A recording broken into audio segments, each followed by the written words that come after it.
Today I'm going to show you how to edit your About section on LinkedIn. So right over here in your profile, you want to scroll down to the About section, and here we want to click on the pencil icon.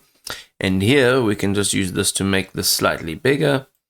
And we've got our About section. Now this matches some of my other job marketplace profiles.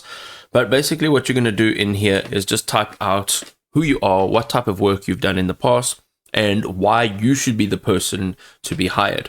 Now this is SEO optimized, so make sure that this is it's got the relevant keywords in it, and it's written in a professional manner so that it looks good to the algorithm, and it also looks good to the person that is potentially hiring.